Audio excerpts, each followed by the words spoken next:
Try to laugh before we start. Gets you warmed up.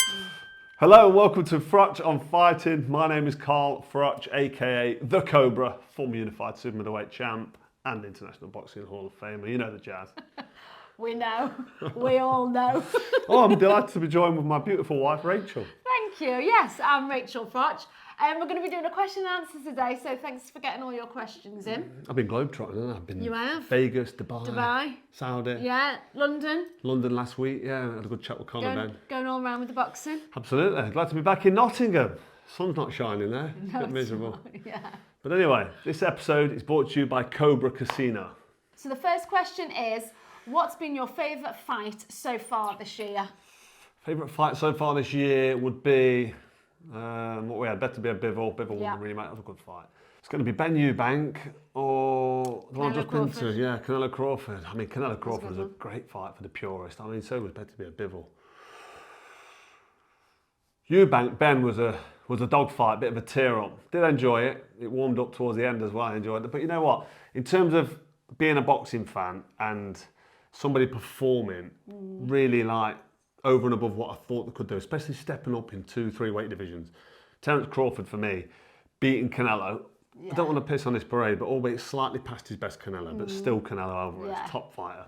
I just think that performance, and maybe it's because I sat there live as well watching it ringside, that one for me stands out. So I'd say the best fight I've seen this year, and I saw it live in Las Vegas at the stadium out there, the Allegiant Stadium. That was great, 65,000 fans, big crowd. But yeah, for me, that's the big one. What you have for now? Not 80, is it? Just can't help it, can I? Just can't help myself. It was an amazing crowd, 65, and quite steep tiers as well, so tiered seats, so it feels on top. Yeah. And the Mexican crowd. But no, that was the best fight for me this year. That's Canelo Alvarez against Terence Crawford. Terence Crawford winning on points. What a fighter. What a fight. So the next question is from Ringside Ricky. Who is the funniest character that you've met in boxing and why? Funniest character in boxing and why?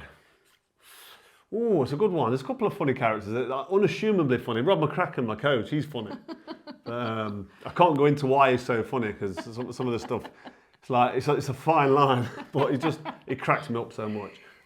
He always make me laugh as well before my fights. Calm me down, keep me chill, but always drop a dry joke. Who else is funny? I mean, Ricky Hatton, the late Ricky Hatton, God rest his soul. I mean, he was always fine. I give that anecdote about my brown leather jacket the other day, and I still laugh about that because he just wrote me off. Like, Cohen, you've had a nightmare there. What do you mean I've had a nightmare? And he's always cracking jokes. I think he'd have been a bloody stand-up comedian if he wasn't a professional boxer because he loved to make people laugh. Yeah. And remember when he came out in his fat suit when he was ring walking? Come out in his big blown up fat suit, walked to a proper serious fight, and he's got this fat suit. Just a cool, funny guy. Prince Nassim Hamed, there's a few. I mean, David Hay used to crack me up as well. David Hay used to try and he used to say to me today in sparring at the England squad. Laughing now, thinking about it. I used to have a big bump on my nose, as you know, the old warrior nose. I used to use it as a battering ram to win fights. And before sparring him, he said, I'm gonna smash your nose off your face today.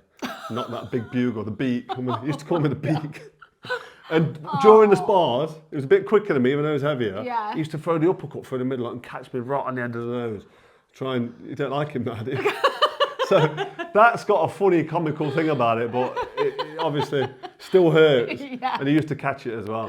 But no, he's funny. But who's the funniest character? I mean, Nassim Hamed used to make me cry with laughter, but that was when he was fighting some of the arrogance and the confidence. Yeah. And then every time I meet him, he's talking to you and he's smiling, he's laughing, and he's just got this air. He's got this confidence around him and this smile. And every time he says something, he's always thinking about something cheeky to say. But yeah, I think the funniest character I've met in boxing by far is Robert McCracken. And I can't really give too many anecdotes of his humour. I remember once he was in Vegas and he was really pissed off. I wasn't there, but his brother told me the story. And he went on the big shot at the top of the stratosphere. And he don't like heights, scared of heights. So he's sitting on the stratosphere and I think he's sitting there strapped in. Why did he go on? I don't know, his brother's there, peer pressure. Yeah. And I think he's thought, what the fuck am I doing here? So he's gone, excuse me, I want to get off, I've had enough. The guy's like, no, you can't get off. You've got to do it. He's like, no, I want to get off. Get me off. So he's losing the plot. His brother said he lost the plot. Oh, really? So they let him off, got him off. And as he was walking off, the guy on the mic was like, that's it, keep walking, buddy. Just keep walking, buddy. In front of everyone? In front of everyone. Oh, no, he was like, oh, he was fuming. But I find that quite funny. But yeah, Rob McCracken takes the funniest spot for me. So before we continue, you know I love a good fight and I also love a good challenge. And that's why I play poker with Ammon bets. Big pots, lots of action, plenty to keep you on your toes. So if you want entertainment that packs a punch, join me at the tables with Ammon bets today. And remember, keep it fun, play responsibly and enjoy the game. So Netflix and Hooks asks, what did you make of Jake Paul and Gervonta Davis? Netflix and Hooks? Got nothing to do with... That's on Netflix, isn't it? No, but it's just, I don't know what Netflix and Hooks. What's weird. Hooks? I don't know. Hooks, left hooks, right hooks.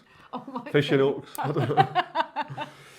What do I make of Gervonta Davis? Jake Paul and Gervonta Davis' face off this week? The size difference looks ridiculous. I think it's ridiculous. Jake Paul's taking the piss, like he always does. Just from saying I'm going to fight AJ tonight, he's fighting Gervonta Davis, who's 100 pounds in weight lighter. 100 pounds. Weight divisions in boxing are split up, some of them, the lower weights, by 3 or 4 pounds. You know what I mean? If you're stepping up from lightweight, you might be 3 or 4 pounds above bantamweight or something, and then you go up to light middleweight, and then or welterweight, and there's 5 pounds. There's nothing in the weight divisions between them, and it's a weight governed sport for a reason. Jake Paul's got 100 pounds weight advantage over Gervonta Davis, who I think, if he wanted to, Davis could beat him up easy anyway, and catch him and knock him out. But I don't know, we'll have to wait to see. But I just thought it was ridiculous. All I can say about Jake Paul fighting somebody half his size is he's a fucking bully. Why are you fighting a guy half his size? It's wrong. Yeah. I know he can't fight. We know he's playing at the game, but he's gone from Krusty the Clown now to Sideshow Bob. He's getting worse. You know what I mean? Like, this is a guy that's just taking a piss out of the sport, and I don't think this has actually gained much interest. The press conference was dead. I noticed there wasn't many press there. It's not had big media coverage. I think people are finally realising, actually, that this is a big charade. And I think I'm not impressed. Gervonta Davis, I think maybe he's had enough of the game. He got a draw in his last fight. He was lucky to get the draw as well. So cashing out. Potentially, yeah. I mean, it'd be big money for him. I think the Ryan Garcia win, and then he's had some good wins, and he had that draw in his last one. And I think he's thinking to himself, you know what? I've got plenty of bunts, and I can finish. Better get minimum 10 mil, maybe more. Why not? Fair play to him. It's prize fighting. It's, you know what I mean? He's not doing it for fun. He's doing it for money. If you're going to get massive money fighting that clown, then why not? I'm not going to blame Gervonta Davis. But yeah, the whole thing, again, it's a clown show. And Jake Paul's a bully. So next question is from Big Gaz. What did you make of James DeGale saying you think you're Floyd Mayweather and that you are arrogant and disrespectful? He's also said he wants to fight you. Did that annoy you? No, not at all. It didn't annoy me. What do I make of him saying that I'm Floyd Mayweather? I'll take that. That's a compliment. Floyd Mayweather's the man, isn't he? He's like... But I think he thinks you're saying you think you're Floyd Mayweather. Listen, arrogant and disrespectful. I'm not arrogant, I'm confident. I'm not disrespectful, I'm honest. You know what I mean? This is the thing that people need to get a grip with. This is the reason why Froch on Fighting is doing so well. It's the best channel in the business, because I tell it how it is and I'm truthful. And you know what? I'm not going to beat up James DeGale. I'm not going to beat him up because I feel a little bit sorry for him. This is a guy that won an Olympic gold medal and then ended up winning the IBF super middleweight world title. That red belt there.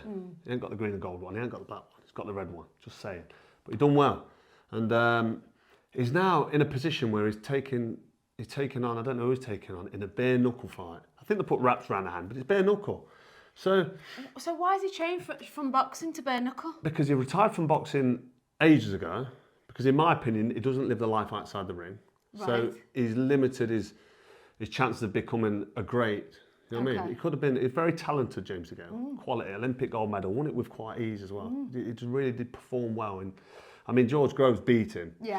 In the amateurs, but then he went on to win a gold medal and George Groves turned professional. But he's a very talented fighter, DeGale. Gold medal in the Olympics, which I pointed out, and he ended up winning the IBF world title. After that, he didn't do very much. Didn't do much at all. I think he was managed by Al Heyman at one stage. He earned half decent money, but I get the feeling that he's running out of money. Maybe he's not invested it wisely like the Cobra, and he's maybe. And then he needs to come back into it. Why else would you fight bare knuckle? He was sitting at the press conference the other day, and he just looked like a lost sheep. And he's sitting there, you could see on his face, he was probably thinking, "What am I doing here? What is this?" He's getting loads of stick off people. Someone in the crowd was shouting. The production of that show was terrible. Sorry whoever produced it, but it was terrible. I watched it and I just thought, imagine sitting there, being Olympic champ and world champ, listening to that shite and having to get in the ring. I think he's fighting Saturday. Bare knuckle. Hopefully he won't get his head punched in, but he's going to want to fight me. He's going to try and want to call me out because he thinks, you know, it'll be boxing rules, boxing gloves. Yeah. And he's got talent. He's a good fighter. But let's not forget, he got beat by Groves, not once, but twice. In the amateurs and the professionals. Yeah. And look what I did to Groves. Ironed him out. You know what I mean? El Sparko. So that's the levels. That should be your catchphrase. DeGale wouldn't live with the Cobra. In his prime or now, he wouldn't live with me because I'm too tough and too strong. He sits there with his long face, doing all this like George Groves pointed out on their little build-up, like trying to slip and shoulder roll. I'd just get him against the ropes and just bully him, bash him up, like beat him to a pulp. So it's pointless him calling me out. But yeah, good luck to James again in his bare knuckle fight. I wish he wasn't doing it. He obviously needs it. I've got no bad words to say against him. Have I had to say any bad words then? No. Oh, there you go then. James DeGale, good luck. So the next question is from Damien from Blackburn. What's been the reaction to you potentially fighting Darren Till? Have you had any celebrities or big names reach out to you asking for tickets? You know what, talking about celebrities and big names, I mean, the reaction's been really, really like positive and busy. I didn't realise how big it was. The amount of people that have stopped me in America, in England, just saying, are you fighting Till? Smash that Till's head in. Make sure you beat Till up. If it's not Jake Paul, it's Till. I know which one I'd rather fight. The old bunces with Jake Paul, isn't it? But Darren Till for me, I mean... I think both are a bit mouthy, aren't they? Both very mouthy, yeah. I mean, what do you make of Darren Till shouting and swearing at me over the top rope? It's the misfits though, isn't it? Yeah, he's a big gobshite, isn't he, Darren Till? I mean, the response has been great. It's been positive. Jermaine Defoe, am I name dropping? He's DM'd me on Instagram, and I've been having a little back and forth. And there's been a couple of people show some interest, like celebrities and footballers, people wanting to get involved. So it's all right, people asking though. But do you actually want to do the fight? Not really. I don't really want to box again. Don't need to. But I said, I don't know I've been in the gym, as you know. I've been hitting the bag. I'm going to go and see Rob McCracken next week. And I'm going to start working the heavy bag and go on the pads. I feel great. 48 years old, I don't feel 48. I don't drink or smoke. I live clean, you know. I mean, I'll have the odd drink, pint of Guinness, shot of tequila, whatever. But I don't get pissed ever. I eat clean. I feel great. So, like, why not? Why not smash someone's head in who's a gobshite? When you just look at him, you want to punch him straight in between the eyes. It'd be hard to get in between them eyes, wouldn't it? No, I don't want to give him too much stick, or Darren Till, but for me, I think I'm a 1 to 5 favourite as well. 1 to 5? 1 to 5. If you put 50 grand on, you're only going to make 10 grand. That's how one side of the bookies have got it. And I disagree with that. I think I'm even more of a favourite than that. I think I'm probably 1 to 10. But do I want to fight at the minute sitting here? No, I'm in the gym. I'm having a little bit of a play. He is in the gym. What do you think about me fighting again? Oh, I feel like I've rolled my eyes quite a few times. So I would say... no, but I have been looking at you in the gym thinking, you're liking what you're seeing, aren't you? He's putting his boxing gloves back on. Because I've got my top off, she's liking it. You've always got no clothes on your nails. Yeah, true. But you've been going down in the gym and putting your boxing gloves on. And so I think when you do that, what would you feel if I boxed again? You've got an idea in your head. Would it if I came back to try and box at a level, like a world title level against somebody like you? I hate it. Would you say, absolutely. Yeah, but would you say no, foot down? Oh, yeah, no. Is the only reason you'd consider saying you're happy with me fighting would be because it's somebody who's not actually a boxer? Yes. Because Darren Till's That's MMA. the only... And you've seen MMA fighters try and cross over. Yeah. Like Conor McGregor, etc. They don't make good boxers, do they? No, they don't. But as we say in everything, there's always that one lucky punch. True. So... What, you think you could land a lucky punch? I'd hope not, but you just don't know, do you? What would you do if the old hooter came back? Well, the beak. You'd be getting it done again, wouldn't you? But, can't always do it, can't always fix it, can they? Well, listen, that's the risk. I don't need to box. It looks like I've got my wife's blessing, if I fancied it, but I'm going down to the gym. I'm hitting the bag. I'm going to see McCracken next week. And I'm not making any decisions. Listen, Darren Till, he bears no relevance to me. If the fight's there, Callis Allen fancies the job because he's promoting at Misfits. I spoke to Mams Taylor, and also Eddie Hearn's been in touch as well. I've had a little back and forth with Eddie Hearn on the old text message. So who knows? Only I know, and I'll know when I've been in the gym and thrown a few punches. Got to do a bit of sparring as well. He took Rocco down last night. You absolutely punched hell out of each other. Yeah, didn't Rocco's you? a big lad now. He's Only body sparring. Body sparring, but absolutely, they came up absolutely sweating, the pair of them. I was like, oh my gosh, how long have you been doing? He's about 10.5 stone now, Rocco. Rocco is, yeah, he's a big great lad. shape. Yeah. But no, I've enjoyed it. And the boy's not going to box. That's what I'm frightened The of. boy's a You've golfer, enjoyed not a it. boxer. But no, I enjoyed it. But anyway, what do I make of it? All a big laugh and a joke really at the minute. Darren Till talking shit. I don't think he's got any substance behind his word. I don't think he actually thinks I'm going to fight. He'll probably want the fight because he knows it's decent money. Me coming out of retirement, 4-time world champ, Hall of Famer, coming out of retirement after being retired 11 years. It's big news. So do you think you've still got it? I know I've still got it. What do I think? Can't wind me up for longer than 2 seconds, can you? But listen, I'll see. We'll see what happens. See how I feel when I wake up tomorrow morning. So Timbo from Lytham has asked, what's your take on the rivalry between Chris Eubank Jr. and Eddie Hearn? And who do you think has more support from the UK public? Did you watch the press conference? Yeah, I did, yeah. So every time Eddie tries to speak, Chris Eubank Jr. has got this thing where he just talks over him, says, Eddie, and he don't let him speak. And it looks a bit disrespectful, which it is, I suppose. Yeah. But he's told him quite clearly, I don't want to listen to your voice on the build-up to this. I don't like you. I think you're a scumbag. I think there's lots of things he said that are potentially defamatory, which is why Eddie Hearn's probably going to take legal action, which he's already threatened to do. Whether that's right or wrong, I don't like this whole legal bullshit, threatening people to sue them. You know what I mean? It's not, for me, it's not Eddie's style usually. I find it quite boring. I was a bit like, oh, here we go again. Same as the first. Same as the first fight, they're arguing again. It must be annoying for Eddie, because he's trying to speak, Yeah. and then Eubank cuts him Yeah, up. But why did he turn up? Like him. Yeah, why did he turn After up? the first press conference, he literally didn't let him speak. Yeah. And he made a mug of him, really. Yeah. He made Eddie look stupid. But Eddie's got this massive ego, hasn't he? Massive, whopping, great ego, and he needs to keep it in check as well. But he has got a big ego.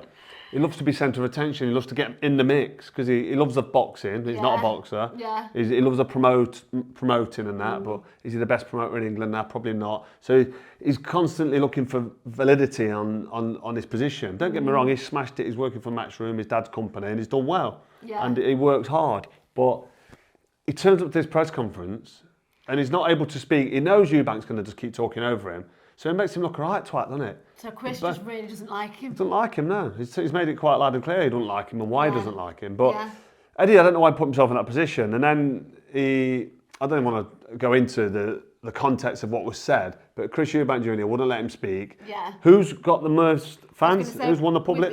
From the UK. Eubank Jr. Yeah. Eubank Jr. is at the top of the game and at the top of everybody's mindset as the hero, not the villain in this whole Chris Eubank Conor Benn rematch. Was from the first and up the second. I mean, it's not mentioned much now, and it shouldn't be because it's old news. And I think it's put it behind us. The failed drugs test that Conor Benn was involved with, and it's been cleared. It's done now. It's behind him, and it's the rematch. But that did get mentioned again. He does bring it up, Eubank Jr. And that's the main reason behind why Conor Benn is the villain. Yeah. Everybody wants Chris Eubank Jr. to win. So when Eubank goes up against Eddie Hearn, it's all about Eubank. Yeah. You know, if I'm honest, when I watched that press conference, I thought it was the other way around. What do you mean? I just think Chris comes off really arrogant. Yeah, that's true. And so from that press conference, I actually wanted Ben to win rather than Eubank. Yeah, I get that. Because of how he came off on From that press conference, you think, shut up, you little rat, stop talking shit, let Eddie speak. He had a few words he wanted to say, but you think, oh, I'll leave it out now, just fucking grow up. Yeah. But the problem is the background story. And everybody's rooting for Chris Eubank Jr. Okay. And nobody really likes the promoter, they like the fighter. Yeah. So Eddie come off 10-0 there, as in he got beat 10-0. Yeah. He got done. Every time he tried to speak, he got shut down. If you look at all the comments on all the thing, it's all pro Eubank Jr. Yeah. But I know what you mean. When you watch the press conference, you think, Eubank Jr., shut your mouth. You little knob, let him speak, don't you? Like, it's just, it's stupid, but it's all part of the build-up, it's all part of the game. Yeah. And he plays the game really well, Eubank Jr. does. I hope Ben chins him. Do I mean that? I hope he lands a couple of big shots, because he rocked him in the first fight. This fight could be close. It was a good fight, It was a dog fight, wasn't it? Yeah. I think that, I think Ben, if he takes his time a little bit more, has got more of a chance. I'm still making Eubank Jr. a favourite. Yeah. I'm just got to be honest, because he's so much bigger than him. Yeah. When I stood and had a chat with Conor Benn last week, and like he's shorter than me, he's not as big, and he's just the frame, everything. Yeah. And I sparred Eubank Jr. quite a lot of rounds. And he's Yeah. quite big and strong and Yeah. tough. So for Eubank, for Conor to go 12 rounds with Eubank and have a close fight with him, just brilliant. I think he did really, really well. Conor Ben performed out of his skin, and he'll improve on the next fight. And you know, he's a lot younger than Eubank Jr. Who gave you a text message recently, or maybe it was when you were talking to Rob? Your previous spars with Chris Eubank Jr. Who's got those? Oh yeah, I've got all them on the England squad. God, they would be great to show everyone. Yeah, I've got loads of spars on the camera in the facilities at the EIS, like the security cameras. There's one above the ring, one at the side, and the lads are in there. They keep them on. The lads are in there watching the fight. Rob McCracken said to me, I went into the office the other day, and a few of the office lads were watching your spars with Anthony Fowler. Oh yeah. And Anthony Agogo, Chris Eubank, Yeah. Tony Bellew. I need to see that one. Yeah. So you Might have drop to me. get those. I'm already on it. I've got my diary from all my training camps. So you'll be able to find So I'm the getting the exact date. I can get the exact date when I sparred. I'm going to that'd send it in. yeah. So watch out for them on Great. Froch and Fight. That'd Let be me know great if you want to to see some of my old spars. Let me know in the Yeah. comments. So Bradley Yardley asks, what's the most unusual fan encounter you've had off camera? Most unusual fan encounter. I've had all sorts of madness. People coming up to me asking me to punch them in the stomach.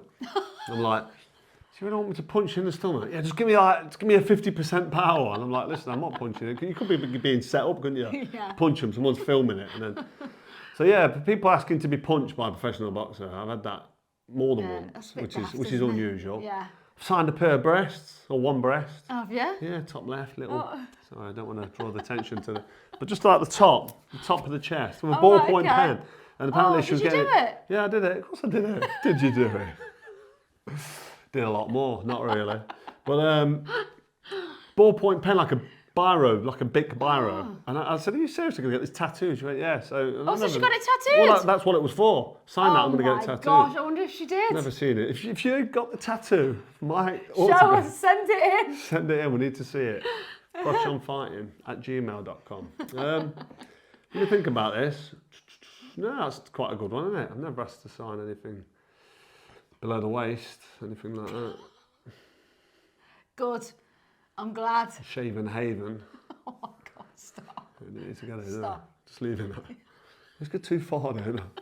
No, signing the breast and punching someone in the stomach. Yeah. That's an unusual fan Yeah. encounter. Somebody stuck somebody on the phone once, phoned up, goes, oh, big fan. My friend's a massive fan. He phoned him up and he put the phone on, and Geezer was on the phone. He got no teeth. And the first thing I said was, that was so bad. he was there, wasn't he? Oh my gosh. So he put the phone on, he's a massive fan, loves you. I looked, I went, well, where's your teeth, mate? And the person that gave me the phone was like, I can't believe you just said that. All the family, all around. There's like 2 or 3 around. So it was so awkward. Everyone just went. But that's just my sense of humour. And I saw the geezer with no teeth, and I'm thinking, don't give me your phone when you've got someone on there I don't know him. So I asked him where his teeth was, and it didn't go down well. And I was like, so I ended up. It was okay. I talked him round, ended up being my mate, Yeah. but being dead friendly. All the family was I changed the sweating like subject. all around. I thought, oh, here Why we didn't go. he have no teeth? What was it? Did he just not have them I in? don't know, actually. I don't know what Do you remember happened. that I one? think that's why it was so kind of. So there's a couple of unusual fan encounters for you there. Right, so the next question is Ed1985. Who will be the next superstar in British boxing? AJ and Fury have all but come to an end. Are you worried about the next crop of talent coming through? There doesn't seem to be anyone who stands out. I don't know, there's a few that stand out. Hamza Shiraz, chatting to him last week. Okay. Moses Atama, the heavyweight. So who else we got? Adam Azim. Adam Azim, yeah, we talked about him, didn't we? See, until people like Atama and Pat Brown, Until they step up. Azim will be, I think he'll be world champion soon. Okay. I think he will be. He had a good win last time out. But I'm not worried now. I mean, they're not queuing up. There's not loads and loads of talent, but you need 1 or 2 good fighters for boxing to really sort of take it up that next level.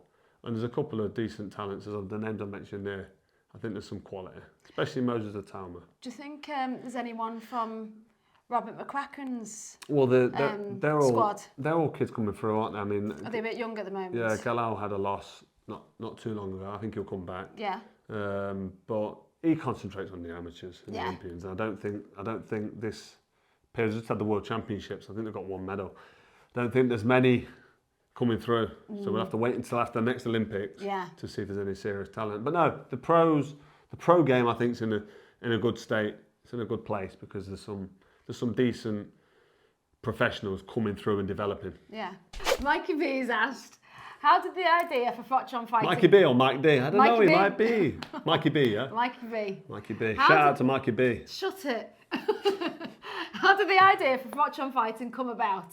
And what's your favourite episode you've recorded so far and why? Favourite episode and why? So how did it come about? Yeah, say how it came about first. How Froch on Fighting came about was probably the beef between me and Jake Paul. But before that, I was thinking about doing my own thing. I worked for Sky Sports for 7 or 8 years. I had a fantastic time travelling around the world for major world title fights. Vegas, McGregor, Mayweather, Pacquiao, most of AJ's career. Just it kept me out of the ring. Tony Bellew, David Hay, Kell Brook, the end of his career. Just fantastic. Amir Khan. And I had my time, and then COVID came, and it quieted down, it got slower, and then I was like, oh, what we're doing, I'm doing like 2 or 3, 4 shows a year instead of doing like 25 days a year. And then it all got a bit too woke for me.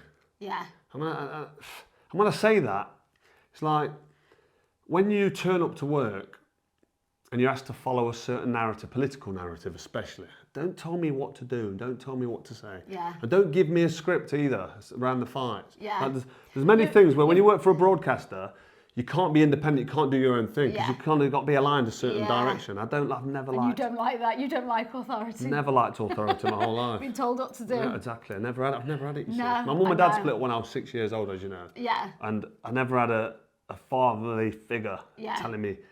Whenever I did something wrong, I never got told off. Yeah. Never really respected. The headmaster was quite hard. Like, he had his ruler and his cane. But I always used to slip and slide, and I was always good at talking. But I've always looked after myself. I learned from a very young age to become self-sufficient. So when I finished boxing and worked for Sky, it was great. But the minute they started pushing bullshit on me, I just thought, any broadcaster really. So I worked for BBC as well. Yeah. But like I say, it all went a little bit woke for me, and I won't go into it, but I decided to do my own thing, and I've never looked back. Yeah. Serendipity, all these little things happened and brought me to the place where I started to do my own channel. Jake Paul gobbed off. I answered back Jake Paul on my Instagram and selfie mode. It blew up, didn't it? Everybody loved it. And that got shared. I mean, it's Jake Paul, so it's quite big news. Yeah. But that went viral, really big. And my producer, he's a big fan of Michael Bisping. I'm now a big fan. Friends with Michael Bisping. Me and him are like. And he does a similar thing to what I do, but in America with the UFC. Yeah. So I'm my own boss. That's where it started. I'm enjoying it, loving it. You jump on every now and again. You enjoy it, don't you? Yeah. And I get to travel around the world now. Am I your boss? But at my own pace. She's laughing because she knows she is. You are the boss, aren't you? Yes. You are the boss. Yeah. Every man needs a good woman behind him to keep him straight and narrow. In check. So anyway, Rachel, when you think about it, for the first year, built the channel. I did. Because you was behind the camera, cracking up, laughing, reading me the questions. Yeah. I was just down the barrel telling it how it is. I know. And people love it. I've actually had a bit of criticism lately saying, where's Rachel? Rachel's not on the channel. Oh, Good. now you've gone big time. I'm glad. Now you've gone big time. He's not using Rachel anymore. Well, here she is. Look, here's Rachel. Have a look. Feast yourself. Over here. Over here. But listen, it's been fun. Froch on Fighting, I'm loving it. Thank you for supporting me, because bottom line is, I get the views, people watch. And let me know in the comments if you want to see more Rachel. Do I need to wait for the comments to come in or not? Don't ask. Anyway, that's where Froch on Fighting was born. So what's been your favourite moment? Favourite moment of Froch on Fighting? Have you enjoyed interviewing anyone? Yeah, I interview people. I do. I mean, you can tell I don't look at these questions before you read them out tonight. You know what? Shia LaBeouf's standing out to me. He's sticking out because that interview, he just bared his soul. Yeah, he did. And the interview that I've put here on Froch on Fighting, we had to cut a lot of it out because he was too honest. Yeah. And he was going through a bit of a court case with his Yeah. ex-missus. And he kind of hung himself on a couple of bits. Yeah. Not in a bad way, but just if you're going through a divorce or you're going through a separation, you don't want to say certain things. So he bared his soul. So I really like his character. Yeah. And I keep in touch with Shia LaBeouf. There's a mad link up in it, the Cobra and Shia LaBeouf. I know. But he's a boxing fan. And yeah, that was one of the interviews that I enjoyed. But Tom Aspinall, the heavyweight UFC fighter. That was a good one. And Michael Bisping, and these are non-boxers, but boxing I'm used to and I can appreciate and I can relate to with everything with the boxing. But when you go outside of your sort of discipline, to speak to fighters like that I've never seen much of, and then I watch a couple of the fights, and then I get to talk to them. Yeah. Really enjoy it. Really Yeah. do. I mean, I probably need to do a bit of a longer format, podcast type format, to get an hour and a half, 2 hours of some of these guys. Yeah. No, I love sitting down interviewing them, and yeah, them names I've mentioned there, they're some of the best episodes. Yeah. So that's the end of the questions. All done. That's it then, by the looks of it. Yeah. Unless you want to have a talk about anything else. Oh, actually, who have you got to wish happy birthday? Oh, my mum. So I was about to say, that's another episode of Froch on Fine. Thanks for tuning in. My mum, 70 years old today. 70 today. 70. So happy birthday, Carol. Yeah, happy birthday, Mum, you warrior. My mum, she had, I'm going to say she survived, but she did. She had heart surgery. Yeah. She did survive. Just about a year ago. About a year ago, heart surgery, replacement valve. She got a bit of a leaking aortic stenosis. Yeah. So the valve was sort of leaking blood back in. She birth defect, I think. Yeah. She used to run marathons, my mum. Yeah. She used to was the half marathon Robin Hood in Nottingham. But she's a machine. Talk about where the Cobra gets his fighting spirit from. Where he gets it's from her. From her, isn't it? Yeah. She went in, did that surgery, come out, straight away on her feet in a couple of days. And now she's back in the gym. Back in the gym, I know. Walking around. Yeah. But she don't drink or smoke. She lives clean. Yeah, she does. She's yeah. a sensible old girl, my mum. Can I call her an old girl? She's 70. We just don't. About old, still old. But yeah. She watches all these. Happy birthday, Mum. Love you birthday, loads. Carol. You know we do. And yeah, that's it. Get your thanks for your comments and your questions. Thanks for your questions. Keep your comments coming in. Yeah. And, do you want to mention the t-shirt yeah, again? of course I do. The t-shirt. Listen, this t-shirt is the bomb. So don't forget, you can get this on Funk Company. Funk, F-U-N-C. I'll put a link actually in the description. But get your t-shirt, limited edition. There's only 80,000. See what I did there? Anyway, we'll see you next time.